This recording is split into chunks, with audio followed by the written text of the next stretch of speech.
Assalamualaikum warahmatullahi wabarakatuh. Selamat pagi menjelang siang teman-teman semua. Pertama-tama saya mengucapkan terima kasih dulu nih buat Pak Suhendra dari teman-teman Printpack yang sudah mengakomodir Idealogik. Ini agak lucu juga ceritanya kemarin ya Pak ya. Kita dibilang malu-malu nih untuk diekspos nih. Printflow, orang nyari Printflow susah gitu ya, karena memang sampai saat ini memang Printflow kebanyakan masih word of mouth, jadi dari teman-teman saling menginformasikan. Nah kebetulan kemarin alhamdulillah ketemu sama Pak Suhendra. Pak Suhendra ini akhirnya kita berinisiasi untuk coba mengekspos Printflow ini seperti apa sih, karena ternyata memang ada kebutuhan di sana dari teman-teman. Ya insya Allah harapan dari kami mudah-mudahan bisa bermanfaat ya. Dari sini kita coba untuk sharing Printflow itu seperti apa. Nah sebelumnya saya ingin sedikit memperkenalkan diri. Saya Rian. Saya kurang lebih ada 9 tahun di printing. Saya sekolah di Astragrafia nih, Fuji Xerox. Gitu ya. Di sini banyak teman-teman Astragrafia nih kayaknya di sini. Nah dari situ kita banyak berkomunikasi dengan teman-teman dari dunia printing, percetakan, khususnya quick print sih. Nah dari situ kita diskusi mengenai permasalahan-permasalahan yang ada. Nah ini saya sambil share screen ya.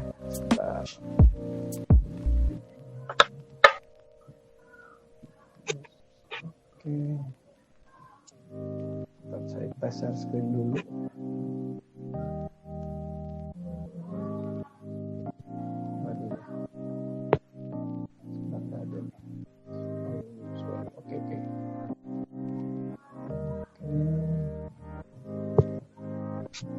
Kelihatan ya share screen saya ya, Bapak Ibu ya. Ada. Ya, oke, saya mulai dari atas. Oh sebentar, salah screen. Salah screen Pak Indra. Nah ini nih. Oke. Jadi ini sesuai dengan topik yang kemarin ada di invitation ya.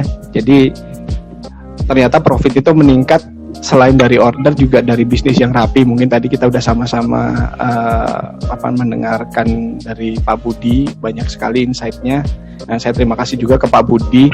Alhamdulillah bisa bermanfaat Printflow di tempat Pak Budi. Jadi gimana sih detailnya kok bisa profit meningkat dengan bisnis yang rapi.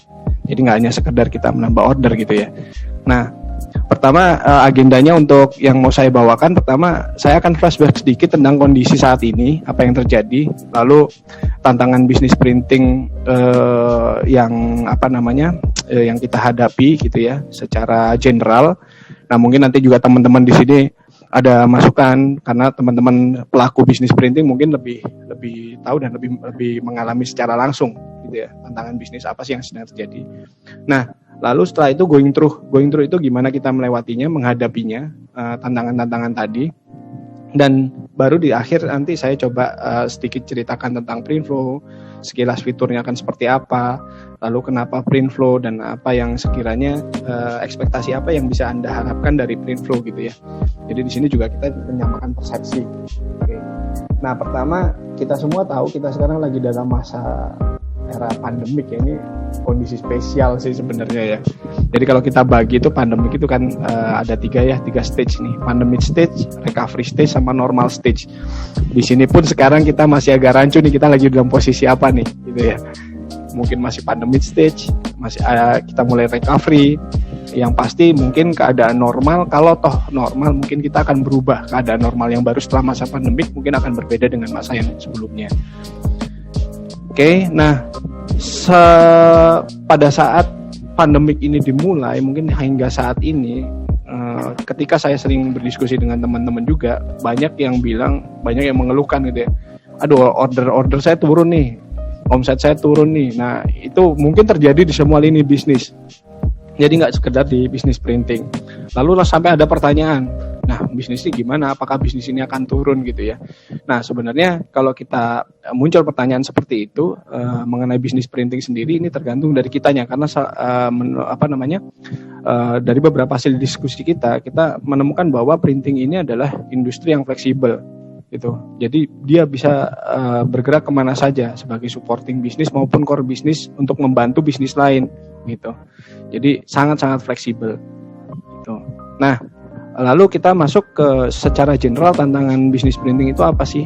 Nah, bisnis printing ini sebenarnya itu ada tantangan generalnya seperti ini. Pertama, sebuah bisnis printing itu diharapkan bisa di-maintain dengan baik. Ini dalam hal ini adalah survivornya bertahan. Tadi mungkin seperti diceritain Pak Budi, pertama kali membuka bisnisnya, yang pertama harus dilakukan gimana caranya supaya bisnis ini berjalan. Nah, itu berarti adalah hal mutlak pertama yang harus dilakukan adalah menjaga bisnis agar tetap selalu berjalan gitu ya. Lalu setelahnya itu harus selalu up to date karena memang printing ini identik dengan yang namanya kreativitas dan teknologi. Yang mana kreativitas dan teknologi sendiri itu akan selalu update. Jadi identik dengan teknologi udah pasti itu akan selalu update. Jadi tantangan yang kedua adalah seperti itu. Nah, setelah bisa melalui dua hal tersebut, baru kita bisa mengharapkan sebuah bisnis printing atau bisnis apapun sebetulnya untuk growth. Dia akan bertumbuh.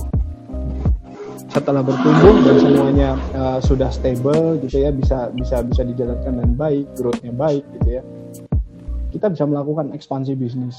Nah, ekspansi bisnis di printing sendiri macam-macam.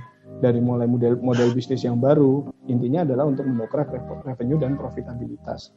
Jadi bisa misalkan kalau sekarang kan bisnis printing sendiri itu udah macam-macam ya, nggak cuma sekedar dokumen, nggak cuma sekedar indoor dan outdoor.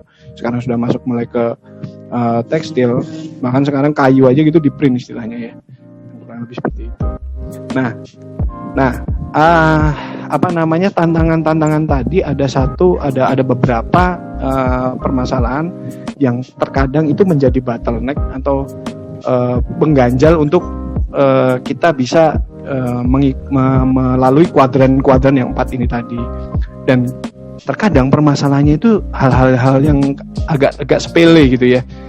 Nah, di sini ini saya summary ya dari apa yang biasanya kita diskusikan gitu ya. Jadi kalau misalkan ketemu sama teman-teman printing kan ngopi gitu ya, kita sambil ngobrol diskusi gitu ya. Nah, rata-rata memang permasalahan ini terkesan dalam tanda kutip itu sepele. Contoh SPK atau work order, surat perintah kerja, itu biasanya kertas itu hilang atau paling enggak keselip gitu ya. Nah, itu lalu setelah itu memungkinkan terjadinya order itu lewat dan order lewat. Udah order lewat, oke, misalkan karena SPK yang hilang nggak jadi order nih, atau customernya mau lalu dibuat order tapi transaksinya nggak kecatat gitu ya. Nah, lalu setelah itu kadang terjadi hal seperti misalkan biaya produksi lebih besar dari pendapatan. Nah, kok bisa gitu? Itu bisa karena kadang bahan dipergunakan tapi tidak tercatat, akhirnya biaya yang dikeluarkan untuk stok atau bahan atau misalkan produksi seperti tinta itu akan lebih besar dari apa yang seharusnya didapatkan. Itu pun disebabkan karena mungkin tadi Pak Budi juga sudah sebutkan, itu stok atau bahan, manajemen bahannya itu agak sedikit tidak tertata, ini agak berantakan, harusnya berapa. Jadi kadang Bapak Ibu terima order di depan, oke, dibuatkan ordernya, begitu nyampe belakang, oh barangnya stoknya habis, out of stock. Nah, harus balik lagi ke supplier atau vendor, ternyata di vendor juga habis. Nah, itu terjadi sesuatu hal yang tidak efisien dan itu sangat rentan sekali meniadakan order gitu ya, tanda kutip. Nah, ini sama tadi transaksi yang tidak tercatat. Lalu ada nomor 6, ini adalah aset dan peralatan yang disalahgunakan untuk kepentingan pribadi. Nah, ini bukan bermaksud kita mau suzon atau gimana gitu ya kalau dalam bahasa ininya, tapi kerentanan atau kecenderungan ini biasa terjadi karena memang ada kesempatan di sana. Jadi aset dan peralatan itu sering disalahgunakan untuk kepentingan pribadi. Lalu kesulitan dalam memonitor proses order yang sedang berjalan. Sama nyambung juga dengan yang selanjutnya nomor 8, yaitu kesulitan memonitor proses produksi yang sedang berjalan. Ini contoh kasusnya kurang lebih seperti ini. Ada customer datang ke store, mereka datang ke store, mereka menanyakan ke mungkin CS atau desainer yang bersangkutan. Simpel pertanyaannya, Pak, order saya gimana, sudah selesai apa belum? Oh, itu ada, saya sempat menemukan itu on-site langsung. Itu kebingungan mencari proses posisi order itu di mana, posisi yang di mana gitu ya. Nah itu sempat ada kondisi seperti itu. Lalu jadi proses order hingga barang produk jadi itu secara tidak langsung menjadi tidak efektif dan efisien gitu. Nah hal-hal tersebut itu kalau kita summary-kan itu bisa, kita akan kesulitan memonitor suatu transaksi, kita kesulitan memonitor environment bisnis yang ujung-ujungnya mungkin di sini, kalau di sini nggak tahu ya saya ya teman-teman, kalau store yang harus selalu dijaga ini juga harus direview kenapa store-nya harus selalu dijaga, sedangkan untuk mengekspansi bisnis itu kita udah harus memikirkan model bisnis yang baru, tidak harus selalu menjaga store atau operasional yang sedang berlangsung gitu ya. Nah dari kesulitan-kesulitan ini yang paling rentan adalah ini revenue loss yang tidak terdeteksi, bahkan kita nggak tahu seharusnya kita dapat omset berapa gitu ya, itu yang kita dapat cuman kecil. Nah saya ada satu cerita, jadi ada di daerah Jakarta gitu ya, kita ngobrol itu mereka bisa memberikan info seperti ini. Kalau Pak, saya kalau misalkan ini satu roll ini Rit Rama ini vinyl satu roll ini saya untung misalkan saya dapat 10 juta itu sudah alhamdulillah. Nah baru kalau kurang dari 10 juta, nah itu tuh saya review biasanya. Artinya kita tidak bisa menghitung profit pasti dalam setiap SPK atau pekerjaan atau transaksi yang kita lakukan itu berapa. Nah itu mungkin kalau misalkan store-nya besar nggak kerasa, tapi kalau dikumpulin lama-lama lumayan banyak tuh. Nah itu yang terkadang tidak disadari adalah menghilangkan pendapatan. Nah kalau memang kondisinya seperti ini yang kecenderungannya adalah bisnisnya akan stagnan. Jadi dia akan terus di posisi maintain gitu ya, jadi nggak sempat growth, apalagi ekspansi gitu, karena memang kan butuh satu konsentrasi tersendiri kalau kita mau mengekspansi bisnis yang sudah ada, butuh satu plan, butuh satu eksekusi yang benar-benar harus kita concern gitu ya. Nah jadi itu tadi adalah permasalahan-permasalahannya gitu ya yang terjadi.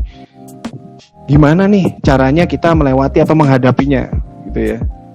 Jangan mundur gitu kan istilahnya. Ya, jadi kalau di sini ilustrasinya itu tadi adalah risk dalam sebuah bisnis, gimana kita mengkonversi risk itu menjadi satu yang lebih efektif sehingga bisnisnya bisa rise. Kurang lebih maknanya seperti itu. Pertama, ini kan lagi pada ngetren ya industri 4.0 gitu ya. Nah, jadi suatu hal yang mungkin patut kita concern adalah kita bisnis printing ini harus bertransformasi menjadi printing 4.0. Nah, printing 4.0 ini apa sih? Nah, sebenarnya ada beberapa konfigurasi dari printing 4.0. Jadi ini full konfigurasinya. Nah, jadi kalau di printing 4.0 sendiri sebenarnya ada front end dan ada back end, dan ini akan mengotomasi seluruh bisnis printing gitu ya. Di front end ada online print shop, di back end ada online print shop. Yang online print shop ini sedikit saya luruskan, yang biasanya sekarang sering disebut web to print. Nah, sebenarnya web to print itu sendiri adalah satu full konfigurasi dari printing 4.0 ini, karena di web to print sendiri itu harus ada komponen online print shopnya sebagai media untuk orderingnya. Lalu ada bisnis proses automationnya. Disinilah Printflow bekerja. Jadi di sini bidangnya Printflow, bisnis proses automation. Bagaimana mengotomasi satu proses bisnis dari mulai input hingga output dalam segi bisnis ya, transaksi berubah menjadi order. Nah di sana adalah bisnis proses automation. Lalu ada production process automation. Nah, production process automation ini adalah yang nyambung dengan hardware gitu. Nyambung dengan hardware. Jadi kalau misalkan kita bilang web to print, itu sebenarnya orang ordering melalui satu platform gitu ya, hingga berubah menjadi satu produk secara otomatis. Jadi bahkan di device-nya sekalipun, di mesinnya itu tidak ada campur tangan dari human. Kita bisa bilang seperti itu. Nah, ini kalau sudah diimplementasikan akan jadi satu full konfigurasi printing 4.0 di sini. Oke. Nah, setelah kita mengerti kita lihat tadi base atau misalkan beberapa permasalahan, beberapa kondisi yang ada, lalu tantangannya seperti apa. Nah, saya coba untuk sedikit sharing mengenai Printflow. Jadi Printflow di sini balik lagi itu adalah sebuah software yang fokus utamanya adalah mengatur alur kerja bisnis. Jadi kalau dibilang ini software accounting bukan software accounting. Ini online store bukan. Tapi ini lebih fokus kepada alur kerja bisnis printing. Jadi kalau ada yang bilang itu software beres-beres, Pak. Kalau sesuai testimoninya Pak Budi itu software untuk beres-beres gitu ya. Nah, kenapa Printflow-nya? Jadi Printflow ini punya satu alur standar yang bisa kita implementasikan ke berbagai divisi printing, digital printing, dokumen printing, cut sheet, gitu ya. Lalu ada misalkan UV, lalu ada print to garment dan segala macam. Nah, di sini kenapa kita bisa mendesain alur seperti ini, karena Printflow sendiri ini dibangun dari hasil riset yang berkelanjutan.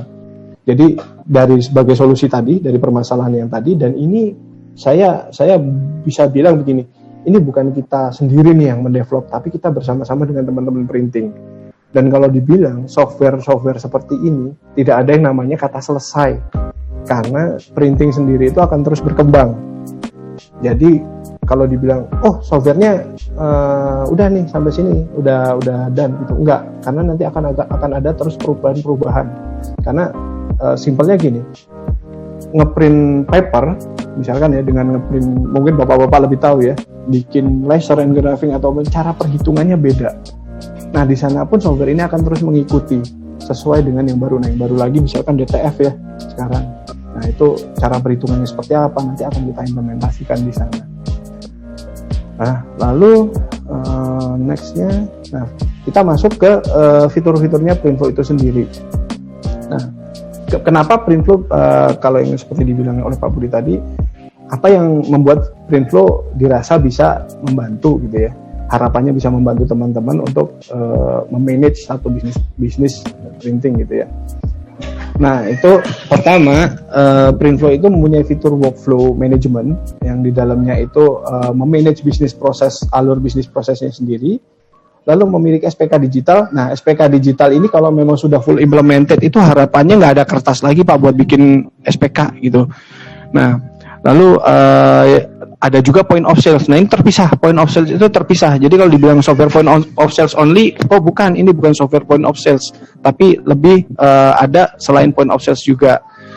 Jadi business process workflow-nya, SPK digitalnya, dan point of sales sendiri.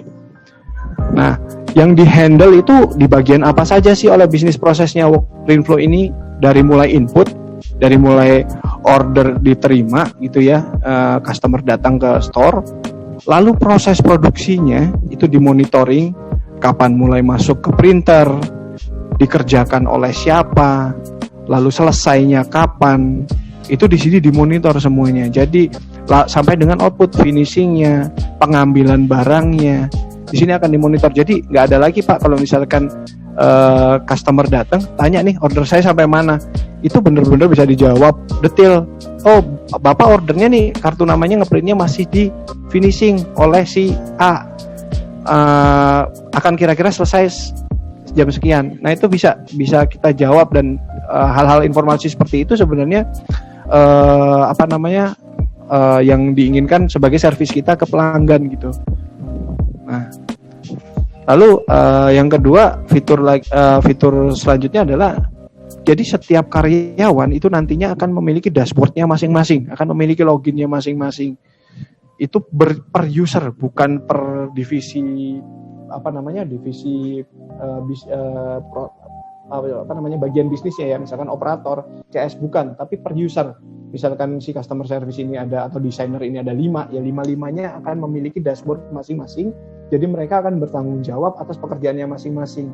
Nah, itu tadi yang mungkin juga disampaikan oleh Pak Budi, akhirnya dalam tanda kutip dipaksa yang baik untuk teman-teman ini akan disiplin dalam melakukan pekerjaan dan mengikuti SOP yang sudah ada. Gitu. Lalu ada file flow management. Nah, sebelumnya nanti di sini kan karena Printflow itu sebenarnya ada dua ya, ada Printflow Pro dan Printflow Lite. Untuk fitur-fitur yang di sini ini saya bawakan yang di Printflow Pro gitu ya. Jadi file flow management ini juga kita sediakan dari mulai customer datang, dia mensubmit file gitu ya ke CS. Nah, file ini akan diatur juga oleh software. Jadi artinya begitu si operator membuka dashboardnya dia dengan usernya dia akan ada filenya di sana. Ya insya Allah harapannya adalah supaya tidak tertukar gitu filenya bingung yang mana nih, ini kerjaan ini filenya yang mana nih, kan biasanya banyak yang tanya gitu ya, atau mungkin filenya nggak ada, terus habis itu berselisih, kok enggak, kemarin sudah saya kasih kok sudah diupload gitu, di server ada gitu. Nah, hal-hal seperti itu coba kita hindari. Nah, SPK digital tadi yaitu merubah model work order atau surat perintah kerja yang konvensional yang tadinya dari kertas itu yang potensi hilang dan keselipnya tinggi nih ya, terselipnya tinggi, itu menjadi digital. Jadi semuanya akan ada di sini gitu. Kalau misalkan ini masih hilang berarti monitornya hilang, Pak, gitu ya.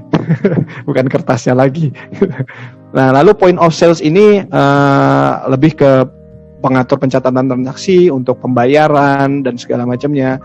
Sama seperti aplikasi atau software point of sales pada umumnya, cetak nota, stroke dan segala macamnya. Di sini diakomodir juga. Nah, lalu fitur selanjutnya adalah fitur manajemen. Yang di-manage apa sih oleh Printflow? Pertama, manajemen pelanggan, manajemen stok bahan, manajemen produk, manajemen mesin dan peralatan, serta manajemen pengeluaran. Jadi walaupun ini bukan accounting software gitu, tapi kita paling tidak ingin coba untuk merecord transaksi pengeluaran hingga nanti paling tidak bisa kita hasilkan satu estimasi profit gitu ya, yang bisa secara langsung bisa kita grab gitu. Nah, manajemen pelanggan ini isinya apa? Pertama, kita bisa mengkategorikan pelanggan atau membership. Oh, dan ini nanti nggak sekedar kategori, tapi akan berhubungan dengan algoritma harga. Jadi misalnya punya broker, atau misalkan ada agen gitu ya, kita buat atau bikin lagi nih harga keluarga. Jadi orang-orang yang dibilang keluarga nggak usah bayar gitu. Nah, itu bisa kita set up di sini semuanya. Jadi kita bisa tahu. Jadi si A begitu kembali ke store-nya Bapak, dia akan order dengan harga yang sama seperti dia dulu itu, dengan mudah dan akan secara otomatis akan menghitung sesuai dengan harga sesuai dengan kategorinya. Nah, kita juga sudah implementasi sistem deposit pelanggan. Jadi mereka bisa melakukan deposit, itu akan terrecord gitu ya untuk manajemen pelanggan dan lain sebagainya. Nanti kalau misalkan detail, nanti kita bisa lanjutkan ke demo nih Pak. Nanti tinggal diinfokan saja ke kita. Karena demonya sendiri itu biasanya kita makan waktu hampir 2 jam ya, Pak Dandi ya.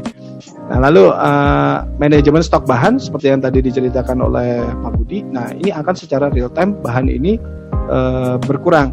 Di sini kalau saya boleh bilang sebenarnya bukan sistem warehouse yang secara gudang besar, tapi warehouse operasional. Nah, di sini bahan itu akan benar-benar secara real time terkurangi dari transaksi. Nah, tapi bukan pada saat membuat SPK. Nah, kalau kebanyakan di software yang sudah ada gitu ya, itu kan biasanya kalau begitu kita create SPK langsung buat bahan kepotong.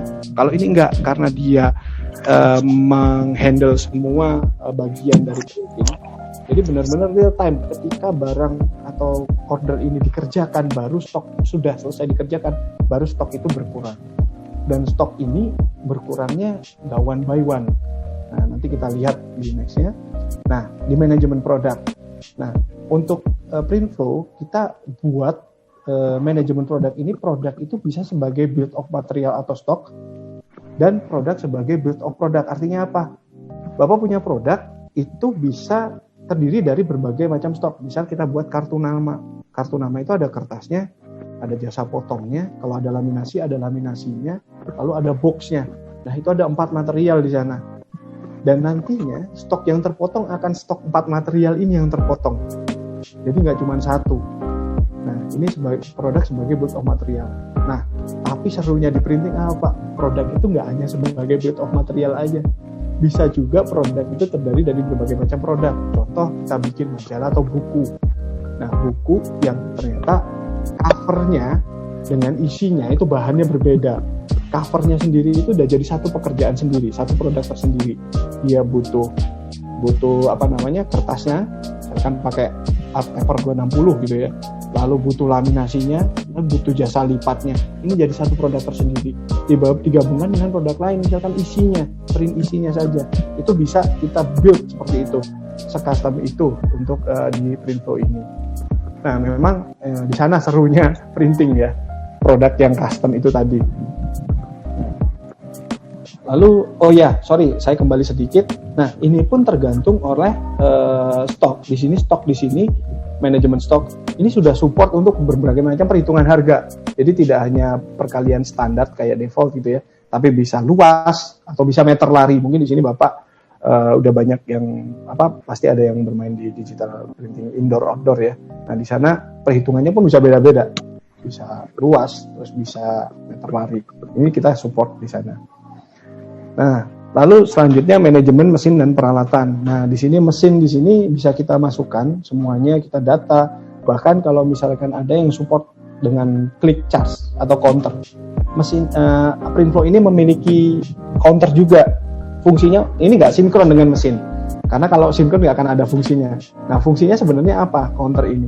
Jadi untuk menyamakan penggunaan counter yang ada di aplikasi dengan counter yang ada di mesin. Nah, jadi bisa dianalisanya seperti ini. Nah, kalau ternyata counter di mesinnya lebih tinggi, di aplikasi di Printflow-nya ini lebih rendah, artinya ada job atau order atau pekerjaan yang nggak lewat Printflow. Langsung nih Pak di bypass. Sesimpel itu sebenarnya untuk cross check-nya. Dan di sini counter ini sudah menghitung ya berdasarkan bolak-balik atau enggak, kertasnya seperti apa, banyaknya berapa. Di sini sudah dikalkulasi secara otomatis. Jadi bisa mereduce hal-hal yang tidak diinginkan seperti tadi. Makanya kita bilang kita berusaha untuk mengefektif dan efisienkan supaya profitnya meningkat, gitu ya. Lalu ada juga manajemen pengeluaran, pembelian stok, misalkan yang paling simpel di sana itu kita bisa masukkan. Dan manajemen pengeluaran ini bukan lebih jauh lagi, ini akan terkait dengan stok. Jadi misalkan Bapak ada pembelian stok tapi stoknya masih pending on transit, belum nyampe. Itu sampai seperti itu terdeteksi. Oh, saya masih di jalan, saya pesan 3 rim art paper 150. Oh, masih belum sampai di jalan. Ini terdeteksi. Jadi begitu bagian inventory atau misalkan penerima barang nanti sudah menerima, dia akan melakukan konfirmasi. Jadi disinilah semua kita tata gitu. Nah ini yang paling ditunggu-tunggu nih kalau teman-teman owner nih.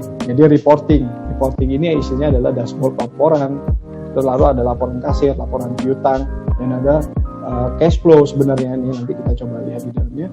Nah, dashboard laporan sendiri di sini ada laporan penjualan di sini, lalu laporan arus kas, laporan pengeluaran, lalu laporan penggunaan mesin ini. Nah ini menarik di sini karena penggunaan mesin ini Bapak bisa dilihat produktivitas mesin dari segi penggunaan, lalu ada juga produktivitas mesin dari segi pendapatan.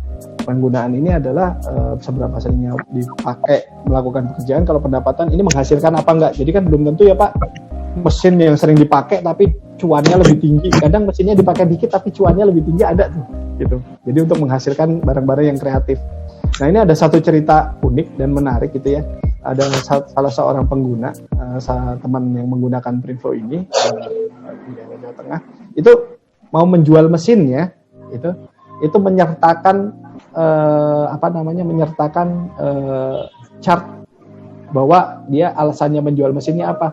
Mesin saya nggak cuan nih di tempat saya, jadi saya jual aja. Itu ada datanya di sana, gitu. Karena mungkin market, karena kan setiap daerah itu akan marketnya berbeda-beda. Ini tidak cocok di market ini. Nah, pada akhirnya apa? Nantinya aplikasi ini bisa digunakan sebagai acuan juga untuk paling tidak mengestimasi dan melakukan analisa bisnis, gitu. Nah, laporan kasir ini nanti terkait dengan berapa pendapatan atau uang atau yang diterima oleh kasir, gitu. Dan ini pun untuk rentang waktu itu kita bisa sesuaikan, terserah kita. Ada rentangnya itu bisa harian, bisa mingguan, bisa bulanan, atau dari hari apa sampai dengan hari apa, itu bisa. Tergantung kita mau melakukan reviewnya seperti apa di sini. Di sini detail cash ada down payment berapa, ada pelunasan berapa, ada yang secara transfer berapa, ada yang melalui deposit berapa, debit dan kredit. Di sini semuanya kita catat dan bisa dipilah-pilah. Dan di sini nanti juga bisa digunakan untuk melakukan analisa. Ternyata banyak yang melakukan transaksi melalui apa nih gitu. Apa yang selanjutnya harus kita lakukan gitu. Nah, di sini bisa digunakan sebagai acuan itu. Nah, lalu laporan piutang. Ini tadi mungkin yang juga sudah disampaikan oleh Pak Budi. Jadi di sini nggak usah khawatir Pak, dari kalau kita memberikan piutang ada yang berhutang dari mulai tokonya buka, tapi dengan catatan ada print flow ya Pak di sana hingga saat ini gitu.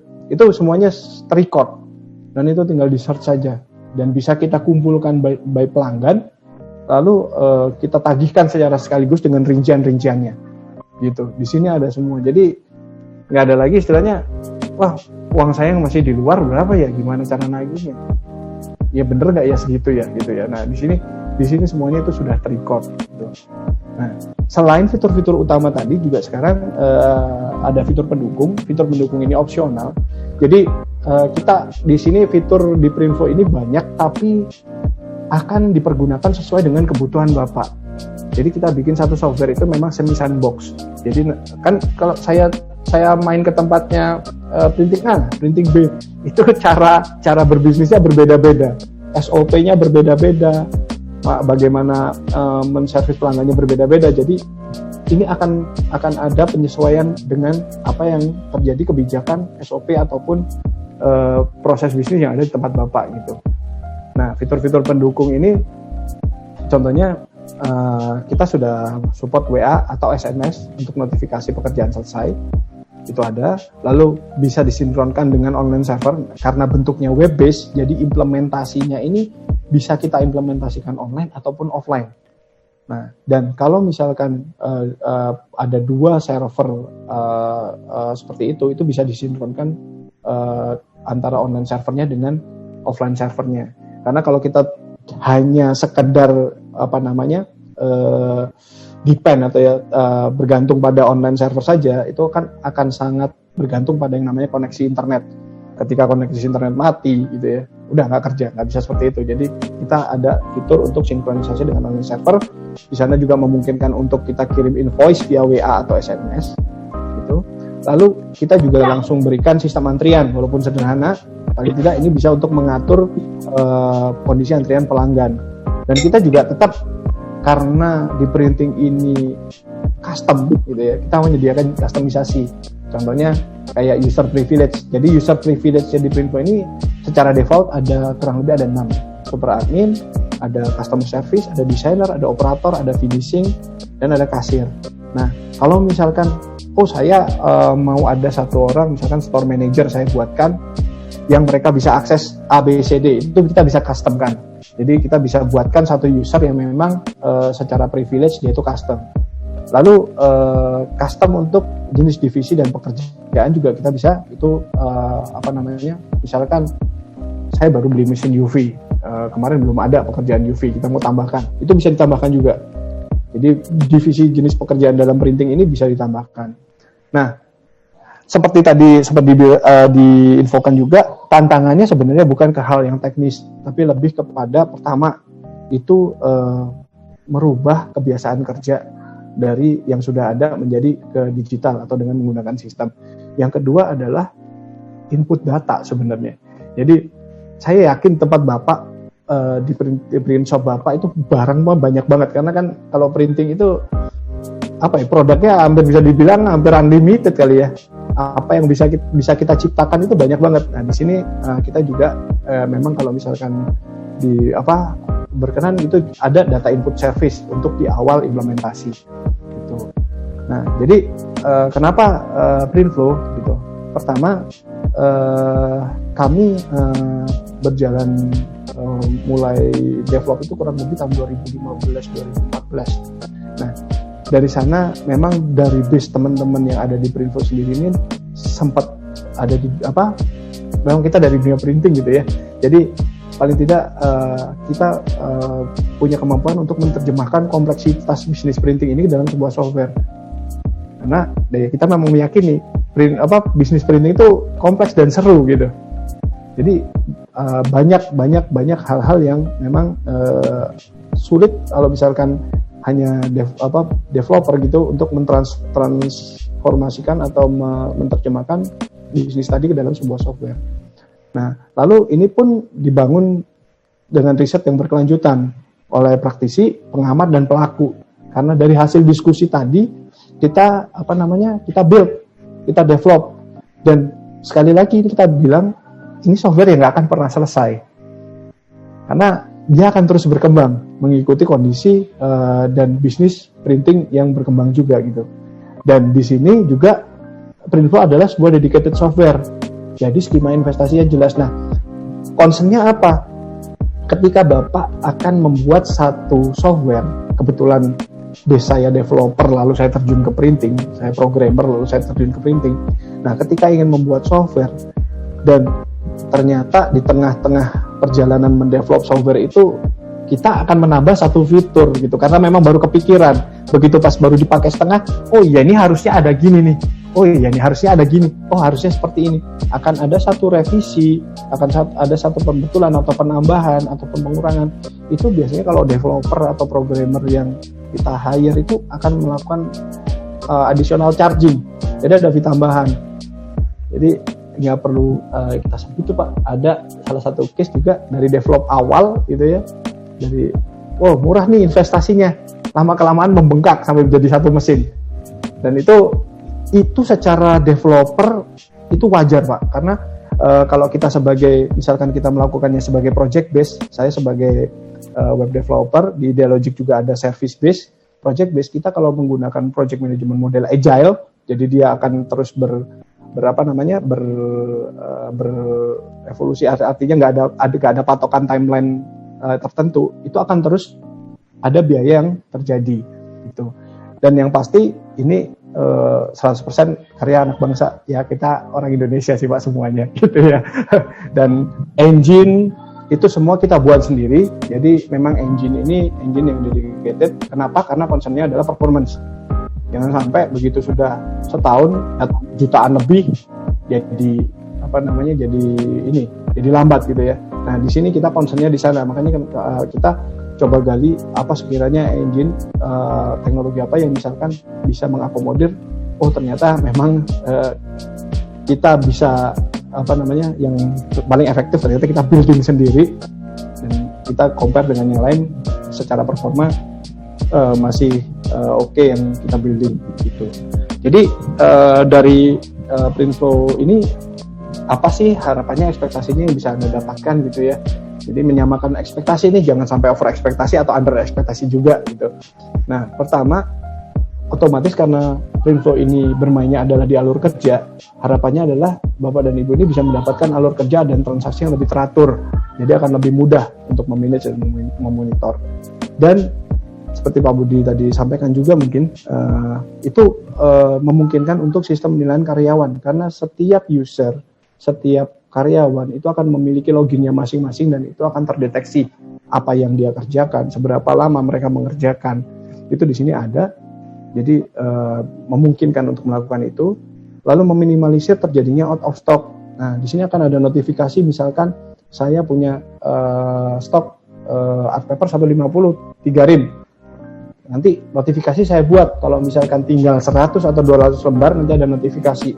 Jadi begitu notifikasi itu muncul, saya tahu apa yang harus saya lakukan. Misalkan saya beli stok ini, itu bisa dilakukan. Rekam jejak transaksi pasti ada karena semua di-record di sini. Lalu melakukan memudahkan untuk melakukan analisa bisnis seperti yang saya ceritakan tadi. Jadi tahu nih, oh ternyata device saya ini nggak cuan nih, saya ganti aja. Ternyata yang satu lagi device-nya ini overload, saya perlu tambah yang ini. Nah, di sana paling tidak bisa memberikan gambaran apa yang harus Bapak lakukan untuk bisnis Bapak ke depannya. Nah, lalu harapannya bisa melakukan otomasi bisnis, nggak harus di-store lagi nih Pak, bisa ditinggal atau bisa memikirkan untuk strategi ekspansi bisnis yang lainnya ke depannya. Karena kalau sudah bisnis ini bisa berjalan secara dengan sendirinya, otomatis Bapak bisa memikirkan untuk ekspansi gitu ya. Nah, di situ sebenarnya. Dan yang pasti harapannya kembali lagi ke tujuan awal, bagaimana caranya meminimalisir terjadinya pendapatan yang hilang sehingga profit itu meningkat. Jadi kalau dibilang lagi seperti tadi, bisa ya profit meningkat tanpa ada penambahan order? Sebenarnya bisa, karena di dalam itu loss-nya terkadang memang kadang sepele, tapi cuman kalau dikumpulkan itu banyak. Jadi kayak misalkan efek gunung es ya, kita lihat ya. Ini ternyata ini harapannya yang semoga Perinfo ini bisa memberikan manfaat buat Bapak Ibu dari segi hal-hal seperti ini. Gitu. Nah, kurang lebih itu yang bisa saya sampaikan. Nanti untuk selanjutnya nanti mungkin ada yang tertarik dengan demo atau segala macam, nanti bisa menghubungi kami, karena kalau demonya sendiri itu kita harus jadwalkan karena itu akan panjang, karena dalamnya isinya fitur-fiturnya akan banyak sekali. Nanti kita prepare khusus gitu ya untuk melakukan demonstrasi dari mulai alur depan customer datang sampai dengan barang itu jadi, semua itu kita atur secara proses. Oke, jadi apabila kita bisa melihat kesempatan atau kita bisa menemukan satu kesempatan sekecil apapun itu, berarti kesempatan itu bisa kita ciptakan. Kurang lebih itu dari saya. Sekian, terima kasih. Wassalamualaikum warahmatullahi wabarakatuh.